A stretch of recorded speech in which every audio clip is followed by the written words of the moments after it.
और सितम की बात यह है कि हम खुद भी इस बात पर सब्र शुक्र कर लेते हैं, ये सोचकर कि हमारे नसीब में ही लिखा है ये सब। जिंदगी हम अल्लाह और उसके रसूल के अहकामात के मुताबिक गुजारेंगे तो सब ठीक रहेगा। बुरे काम का बदला बुरा ही मिलना है, ये इतना सा फलसफा है जिंदगी का। इसे समझने में न जाने क्यों लोगों की जिंदगियां गुजर जाती है। अल्लाह के मखलूक को तंग करने वाले अगर ये समझ ले कि हर शेर पे एक सवा शेर बैठा है तो शायद इतनी खराबियां ना पैदा हो। हर जालिम का एक वक्त आता है जब उसे लगता है कि उससे ज्यादा मजलूम इस दुनिया में कोई नहीं, और यही मेरे अल्लाह का इंसाफ है।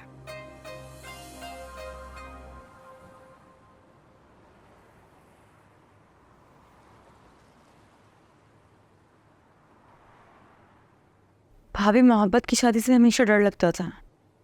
आपकी और भाई की मोहब्बत नफरत में बदलते देखी है मैंने अपनी आंखों से, इसलिए मैं डर गई थी। मैं हैरी के बारे में किसी को कुछ बताना नहीं चाहती थी, इसलिए आपसे भी छुपाया। और आप तो मेरे लिए भाई से बढ़कर अहमियत रखती हैं। आप ये सब कुछ सोचकर अपना दिल मेरे से बुरा मत करें भाभी। भाभी, मैंने आपको हमेशा अपनी बड़ी बहन की तरह ही समझा है। तो क्या मेरी और फर्नांडिस की शादी में तुम्हें मोहब्बत नहीं नजर आती? आपको नजर आती है भाभी। मैं जल्दबाजी में ऐसा कोई फैसला नहीं लेना चाहती थी भाभी, जिसकी वजह से मुझे पूरी उम्र आप तरह तकलीफ उठानी पड़े। मैंने उस दिन भाभी हैरी को भी घर यही समझाने के लिए बुलाया था कि वो शादी की रट को छोड़ दे। वो मेरी और हैरी की आखिरी मुलाकात थी भाभी। मैं आपको और भाई को मज़ीद और धोखा नहीं देना चाहती थी, लेकिन हैरी की मम्मी से मिलकर जब आपने सब कुछ तय कर ही लिया है तो मैं भी खुश हूँ। शादी का फैसला मैं कभी भी हैरी के कहने पे ना ली थी, जो मैंने आपके यकीन पर कर लिया है। आप ठीक कह रही हैं भाभी। हैरी की और मेरी मोहब्बत शादी के बाद बढ़ेगी, कम तो नहीं होगी। कभी कम नहीं होगी नैन्सी, और खुदावन तुम लोग की मोहब्बत हमेशा कायम रखे, ये मेरी दुआ है।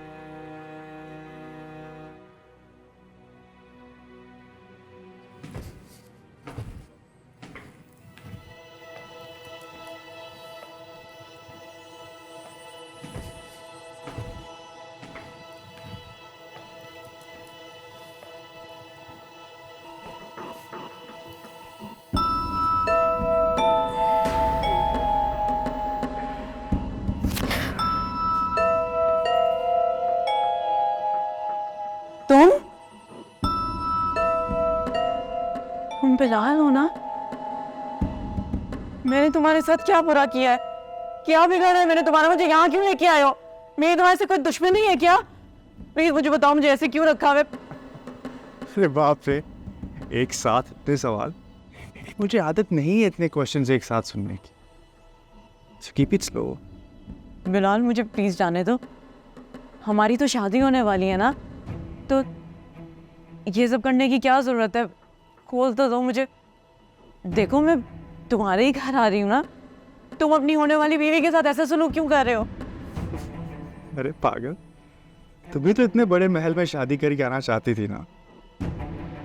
तो वही है जो तुमने इमेजिन किया था, जो तुमने हमेशा विश किया था। देखो देखो दाएं बाएं, क्या ऐसा इमेजिन नहीं किया था? तुम इतनी डरी हुई क्यों हो? बेबी तुम मरोगी नहीं। क्या ना, मैं डेड बॉडीज का सौदा तो नहीं करता ना। तुम सेफ हो मेरे साथ। You bastard! क्या करते हो तुम ऐसा? गाली मत देना मुझे। औरत की जुबान से गाली नहीं सुन सकता मैं, समझी? अच्छा, sorry, I am really sorry. I don't mean it the way it came out. Bilal, हमारे बीच में जरूर कोई मिसअंडरस्टैंडिंग हुई है। एक बार मुझे खोल दो, हमारे बीच में जो भी मसला है हम उसे मिलके सॉर्ट आउट कर लेते हैं। हमारे बीच में कुछ है? What a joke, baby. मेरे और तुम्हारे बीच में ना, वो रिश्ते कराने वाली आंटी की फेक गारंटी, और कुछ भी नहीं। पर तो आंटी भी फेक थी। मेरी फैमिली भी फेक थी, उसमें तो कुछ सच्चा था ही नहीं। तुम कहती हो हमारे बीच में कुछ। फिर सब चीज़ों को छोड़ो, इन सबसे बड़ा फेक मैं। भी क्या नाम है मेरा? प्लीज बिलाल, मुझे निकल रहा है यहाँ से। प्लीज, मेरे यहाँ पे दम घुट रहा है। मैं बहुत थक गई हूँ यहाँ पे, please I need to be alone, please let me irritate मत करो मुझे, इसलिए मैं यहाँ सिर्फ चिट चैट करने आया था। आई came to say hi, but I think you're not in the right mood, right? I'll be back, baby.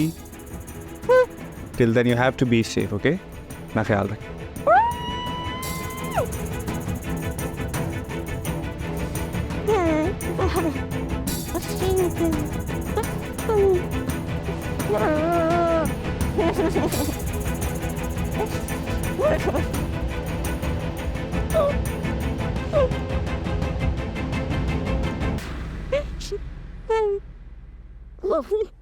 तुम भी क्या सोचती होगी कि मैं अपनी जॉब लगते ही तुमसे घर बैठने की डिमांड कर रहा हूँ, लेकिन अफसोस सच पूछो तो ये मेरी डिमांड नहीं है।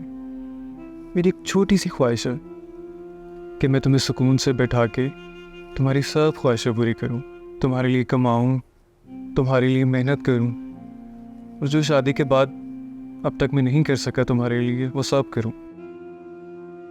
पर अफसर मैंने बहुत आराम कर लिया, अब तुम्हारी आराम की बारी है। और जब मैं घर हूँ तुम्हें कोई काम करने की ज़रूरत नहीं है, मैं देख लूँगा सब। फर्नांडिस, मैं सारा दिन फ्री बैठ के थक गई हूँ और तुम मुझे नैन्सी की शादी का भी कोई काम नहीं करने दे रहे। सारा काम तुमने अपने सर ले लिया है। अब तुम थके हुए आए हो, तुम प्लीज़ रेस्ट करो। हाँ तो तुम भी तो इसी तरह करती थी ना, सारा दिन ऑफिस के कामों से थकी हारी घर आकर घर के सब कामों को देखना, किचन को देखना, जॉन का ख्याल करना, नैन्सी को देखना, और तो मेरा ख्याल भी करना। तो क्या मेरा इतना फ़र्ज़ नहीं बनता कि मैं तुम्हारा ख्याल करूं? अच्छा मेरी बात सुनो, चाय पियोगी अच्छी सी? तुम 2 मिनट बैठो, मैं तुम्हारे लिए अच्छी सी चाय बना कर लेकर आ जाऊँ, ओके?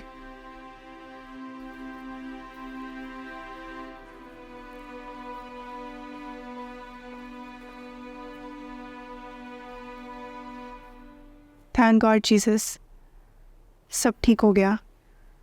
बस अब जैसे मेरी सारी परेशानियां ख़त्म हो गई हैं, वैसे मैम फातिमा की भी सारी परेशानियां ख़त्म कर दें।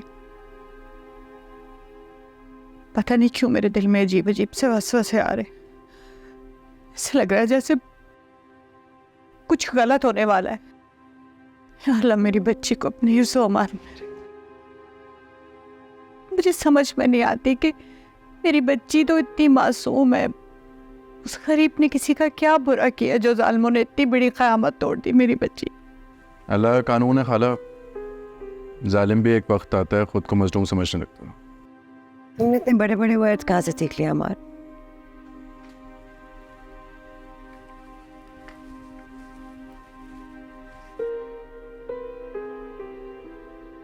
एक मोटिवेशन स्पीकर को सुन लिया था इत्तफाकन, वो कह रही थी कि सामा अपने गुनाहों की माफ़ी मांगा करो, ख़ास तौर में जिस काले इल्म के चक्कर में पड़ गई थी।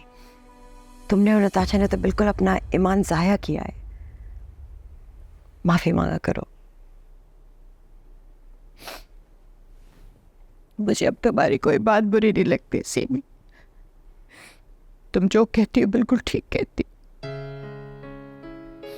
काश मैं तुम्हारी बात पहले सुन लेती। कड़वी बात भी कहे ना कोई अपना मुखलिस प्यार करने वाला, लेकिन जज्बा सच्चा हो तो वो बात सुन लेनी चाहिए, मान लेनी चाहिए।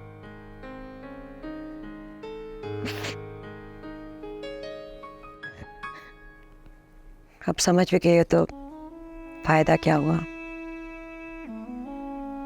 मैं जानती हूँ मुझे मेरे गुनाहों की सजा तो मिल के रहेगी, फिर भी अपने ज़मीर के सुकून के लिए तुमसे माफ़ी मांगना चाहती। मुझे माफ़ कर दो, मुझे माफ़ कर। मुझसे क्या माफ़ी मांगती हो साइमा? माफ़ी तो उस बिना माँ बाप के बच्चे से मांगो जिसकी शौहर की भी मोहब्बत तुमने छीन ली, और वो चुपचाप उस खोखली मोहब्बत को निभाती रही।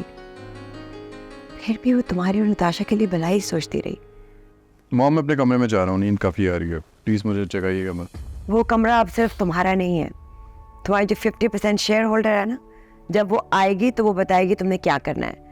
उस पर डिपेंड करता है वो तुम्हें जगाए या ना जगाए। अगर तुम इससे खुश नहीं हो तो तुम अपने गले के अंदर डू नॉट डिस्टर्ब का साइन लटका दो और कहीं भी सो जाओ।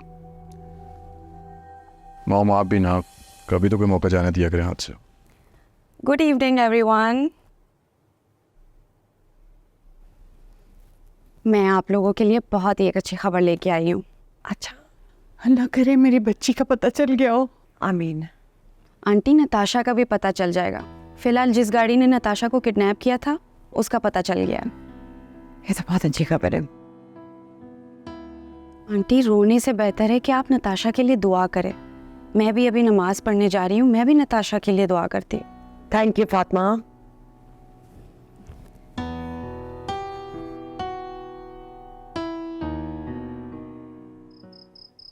नताशा की गाड़ी मिल चुकी है और जिस गाड़ी में इसको किडनैप करके लेकर गए थे उसकी भी डिटेल आ गई है। मालिक तो कोई और है उसका, लेकिन रेंट पे कोई बिलाल नामी शख्स उसे लेकर गया था। बिलाल? आप जानती हैं? नहीं तो। कैसे नहीं जानती आंटी? वो नताशा का मंगेतर था, उससे उसकी शादी होने वाली थी। मिस फातिमा, मैं कल ही समझ गया था जब आपने कहा था कि नताशा के मंगेतर को भी इन्वेस्टिगेशन में शामिल कर लिया जाएगा। नहीं नहीं, उन लोगों को तो बिल्कुल पता नहीं चलना चाहिए। 100 तरह की बातें होंगी, बच्ची की बदनामी होगी, और खुदा न खास्ता अगर उन्होंने बच्ची का रिश्ता लेने से मना कर दिया तो उसका तो मुस्तकबिल बर्बाद हो जाएगा। कमाल करती है आंटी। इस वक्त नताशा का हमें सही सलामत मिलना बहुत ज़रूरी है और आपको रिश्ते की पड़ी हुई है। आंटी हमें किसी तरह नताशा तक पहुंचना है। आप ठीक कह रही हैं मिस फातिमा। अब तो बिलाल का नाम खुद तफ्तीश में आ गया है और जिस गाड़ी में नताशा को देखा गया था वो तो बिलाल के नाम पे ही है। लेकिन बिलाल ऐसा क्यों करेगा? वो एक अच्छे खाते पीते घराने से ताल्लुक़ रखता है और फिर उसका तो रिश्ता तय हुआ है नताशा के साथ, और कोई शख्स अपनी होने वाली बीवी को क्यों अगवा कराएगा? ये कोई वैलिड रीज़न नहीं है आंटी। कौन इस बात की गारंटी लेगा कि Bilal is not involve in the kidnapping? आप मुझे बताएं आंटी, इन दिनों में उस फैमिली से किसी ने आपको कांटेक्ट किया? नहीं, लेकिन तो सालमा तुम कॉल कर लो ना। लेकिन मैं उन्हें क्या कहूँगी? सालमा कॉल करो। अच्छा, मैं कोशिश करती हूँ। सर, जो फरहान के दोस्त ने बिलाल का स्केच बनवाया था, क्या वो रेडी है? जी, उसी का इंतज़ार कर रहे हैं। थोड़ी देर में मिल जाएगा। एक बार मिल गया तो माँ जी से तस्दीक हो जाएगी। आंटी आपके पास बिलाल की और नताशा की कोई भी तस्वीर है तो वो प्लीज़ दिखा दे।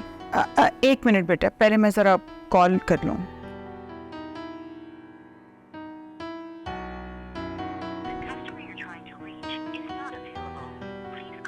क्या हुआ आंटी, सब ठीक है? पता नहीं बेटा, कॉल नहीं लग रही मिसेस शमीम को। तुम देखो ज़रा।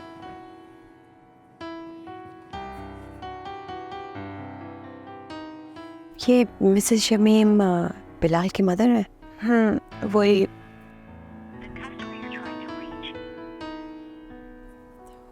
सकता है इतनी रात है वो लोग सो रहे हो। मैं भी अक्सर अपना फ़ोन साइलेंट कर देती हूँ। नहीं आंटी, फ़ोन स्विच ऑफ है। हमें देर नहीं करनी चाहिए। सर, मैं आपको बिलाल की पिक्चर, उसका एड्रेस और फ़ोन नंबर मैं सब आपको व्हाट्सएप कर देती हूँ। ठीक है मिस फातिमा, आप मुझे सेंड कर दीजिएगा। मैं आपको अपडेट करता रहूँगा। अब हमें दें इजाज़त। बहुत शुक्रिया आप आए।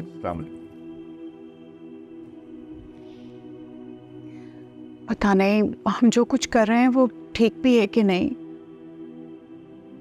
मतलब वो लोग, हम बिला वजह तो नहीं शक कर रहे हैं उन लोगों पे। आंटी, अगर हमारा शक गलत निकला तो ये अच्छी बात है, और अगर सही निकला तो फिर आप देख ले। पर मुझे ऐसे क्यों लग रहा है कि जैसे कुछ गलत हो रहा है। आंटी, इससे ज़्यादा क्या गलत हो सकता है?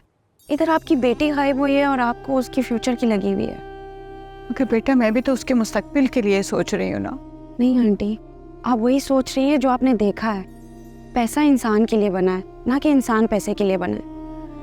मैंने भी तो मोहब्बत की शादी की एक गरीब इंसान से, और सारी जिंदगी अपनी छोटी छोटी खुशियों के लिए तरसते हैं।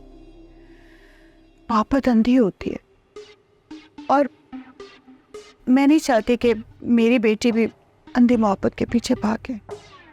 अल्लाह पाक एक दफ़ा मेरी बेटी सही सलामत मेरे हवाले कर दे। आमीन। फिर वो जो चाहेगी मैं वो ही करूँगी। मैं कभी उसके ऊपर अपनी मर्जी मुसल्लत नहीं करूँगी। मैं ढूंढूंगा नताशा को। यहाँ हाथ पे हाथ रख के बैठ नहीं सकता मजीद। फरहान, फरहान, इतनी रात को अकेले कहाँ जाओगे तुम? मेरे ख्याल है पुलिस को उनका काम पड़ने दो। अल्लाह मेरी मदद करेगा। मैं अपनी मोहब्बत की ताकत को आजमाना चाहता हूँ, बाकी कुछ नहीं जानता। चलो मैं साथ चलता हूँ। तुम क्यों जाओगे? नताशा मेरी मोहब्बत है, तुम्हारी नहीं। और हाँ, मना ले फातिमा को। सच्ची मोहब्बत बार बार नहीं मिलती, बाकी सब मिल जाता है।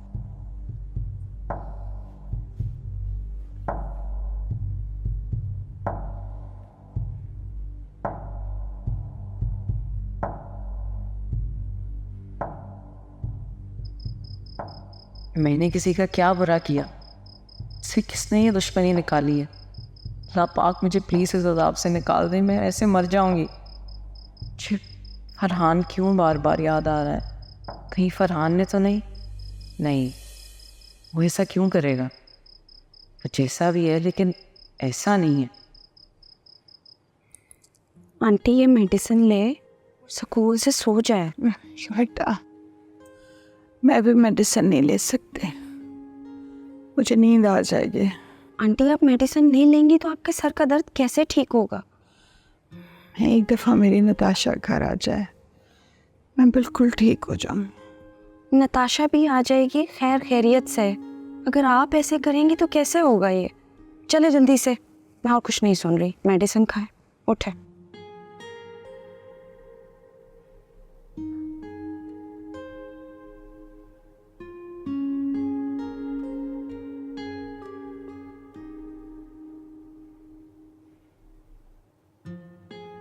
लाए, अब मैं आपका सर दबा दूं? नहीं बेटा, मुझे शर्मिंदा मत करो। और मेरा दिल तो पहले ही नदामत से फटे जा रहा है। हम तुम्हारे बारे में क्या सोचते थे और हम क्या कुछ करते रहे तुम्हारे लिए, और तुम अगर आपको मेरी इतनी फिक्र है तो आराम से सुकून से सो जाए।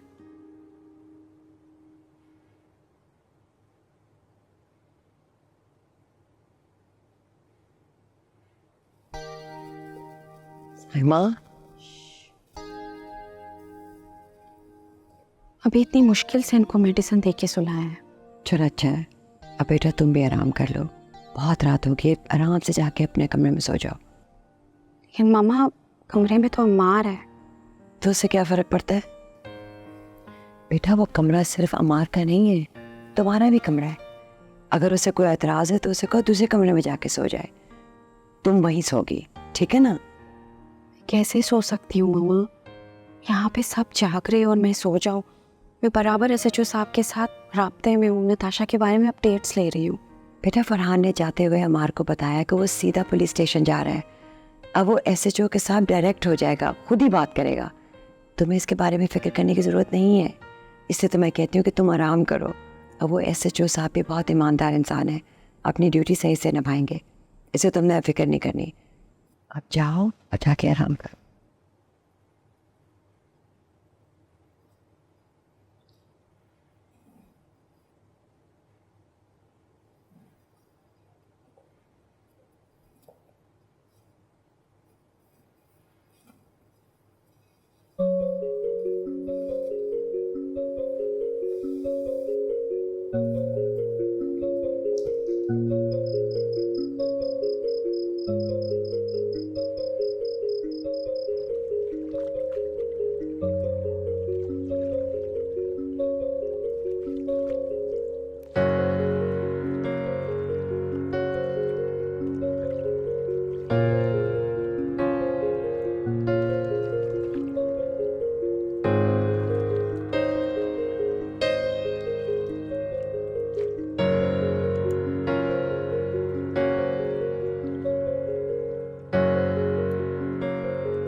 अमार,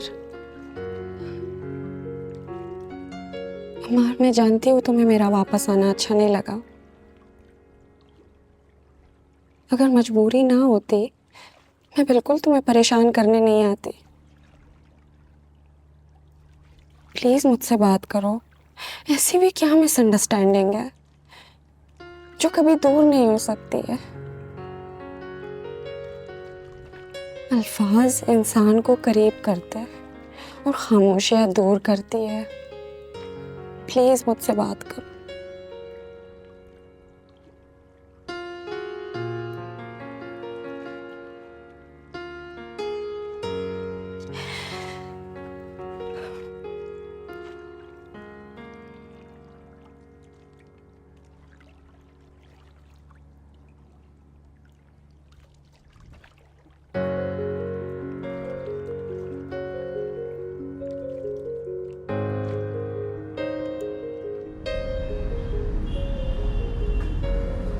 Assalamualaikum Pakistan. Hello and hi, I'm Gerard J. Zara and Zara says Assalamualaikum and good evening to everyone who's listening to 123 Radio. Well, what's up? What's going on and how's everyone? I hope and I'm sure that you'll be feeling fine.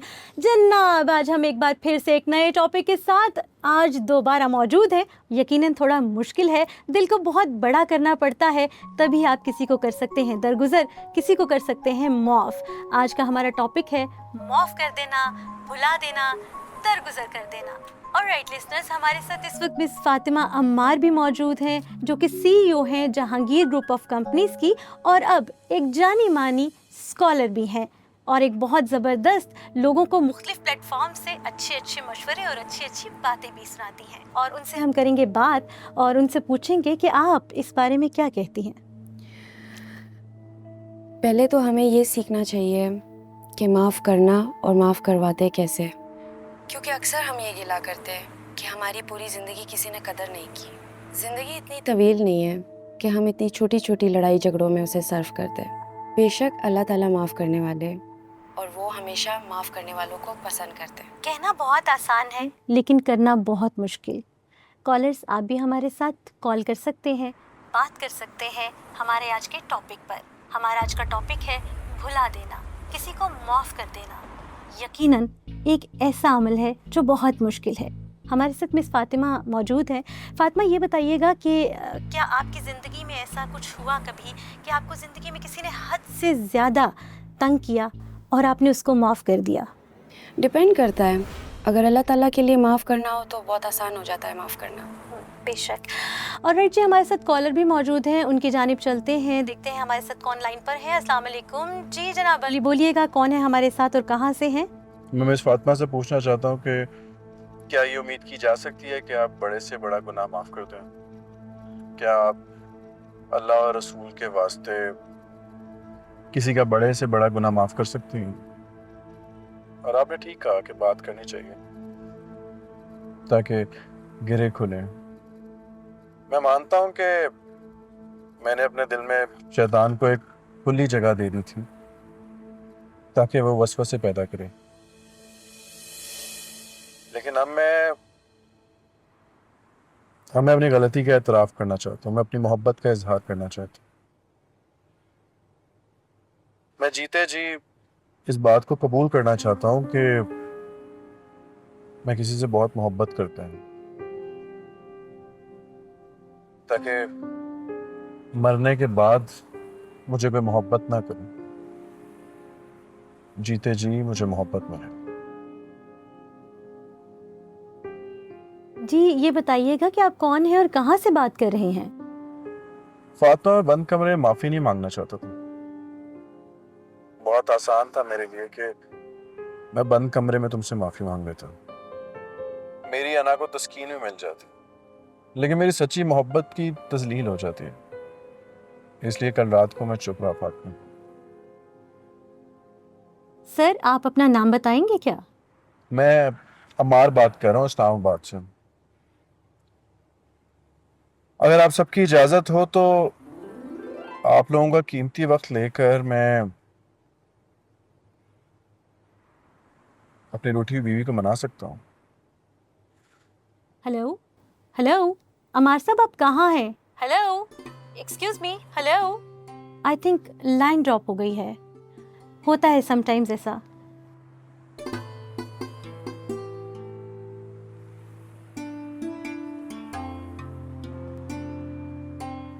हम फातिमा से बात करेंगे। फातिमा, आप love triangle की बात कर रही थी, क्या है ये लव ट्रायंगल?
अमार, तुम यहाँ? अच्छा है तुम यहाँ पे आ गए, मैं तो उधर बात नहीं कर सकती थी। आई कैन अंडरस्टैंड, लेकिन मैं सबके सामने तुम्हें सॉरी कहना चाहा था फातिमा। उसकी कोई ज़रूरत नहीं है, मुझे पता है कि तुम्हारे दिल में मेरे लिए क्या है। सिर्फ मर्द को ही नहीं, औरत को भी अच्छा लगता है जब वो अपने शौहर का बरम रखती है। वो अपने शौहर को अपने आप से मजबूत, अपने आप से बुलंद और अपने आप से बहुत ज़्यादा इज्जत वाला देखना चाहती है। माफ़ी मांगना हरगिज़ बुरी बात नहीं है, लेकिन वो अपनी कमज़ोरी का एतराफ़ तो है ना। और मुझे ये मंजूर नहीं कि तुम मेरे सामने अपने आप को कमज़ोर ज़ाहिर करो। मैं ऐसा कभी नहीं चाहूँगी अम्मार, कभी नहीं। लेकिन तुम्हें अपनी गलतियों को कंपनसेट करना तो होगा ना। हाँ, जो सज़ा दें आप माय लॉर्ड, मुझे मंजूर है। सज़ा ये है कि अब नो मोर लेजीनेस। तुम अपने स्टार्टअप के लिए आज से ही काम शुरू करोगे और उसको मज़ीद डिले नहीं करोगे। ठीक है, अपने स्टार्टअप के लिए मैं आज से ही काम कर लेता हूँ। और फातिमा, मेरा स्टार्टअप वही है जो तुम्हारा और डैड का बिजनेस है। तुम सही कह रहे हो ना अम्मार, अंकल की रूह आज कितनी खुश होगी। उनकी हमेशा से यही ख्वाहिश थी। डैड को बहुत अच्छे से जानती हो। तो मुझे ऐसे लगने लगे जैसे तुम मुझे भी मुझसे ज्यादा अच्छी तरीके से जानती हो। और ये वफा तुम्हारे खून में शामिल है। और मेरी वफा आज से सिर्फ और सिर्फ तुम्हारे लिए।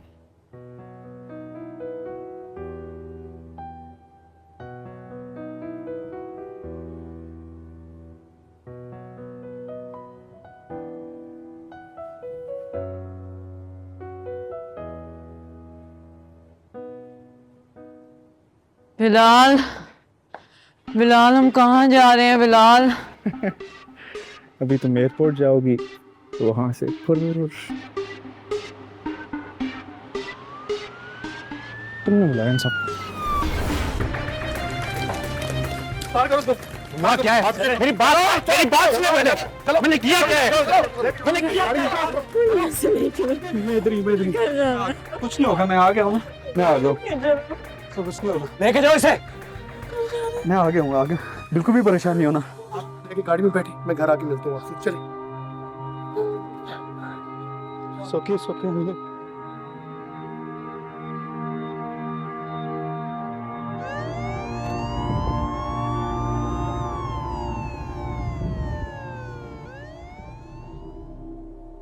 बेटा मेरी जान, कुछ तो बोलो। नताशा, बेटा, उन्होंने तुम्हें हर्ट तो नहीं किया? कुछ बताओ ना, कहाँ रखा था? मतलब कौन था? कुछ कुछ पता है? बताओ ना, क्या किया उन्होंने तुम्हारे साथ? रहा था जिससे आपने मेरी शादी तय की थी, उसने मुझे बांध के रखा हुआ था। He is not a right person. There's something seriously wrong with him. वो ह्यूमन ट्रैफिकर है। पता नहीं उसने मेरे साथ क्या क्या करना था। उसने उसने तो मेरा पासपोर्ट भी बना लिया था। I think उसने मेरे ऑर्गन्स निकाल के कहीं भेज देने थे। I'm so scared of her. I'm so scared. I thought he was gonna kill me. I thought he was gonna do it. I thought he was gonna do it. मुझे नहीं पता मैं कैसे निकली वहाँ से। तुमने निकलना ही था, ये हो ही नहीं सकता था कि तुम ना निकलती। तुम्हें पता है फातिमा ने और फरहान ने दिन रात तुम्हें ढूंढा है, दिन रात, एक दिन भी नहीं रुके ये लोग। तुमने तो मिल ही जाना था। हाँ,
तुम तो समझ सकते हो हम कितनी मुश्किल सिचुएशन से अभी गुजरे, इसलिए मुझे तो सोल्यूशन यही नजर आ रहा है।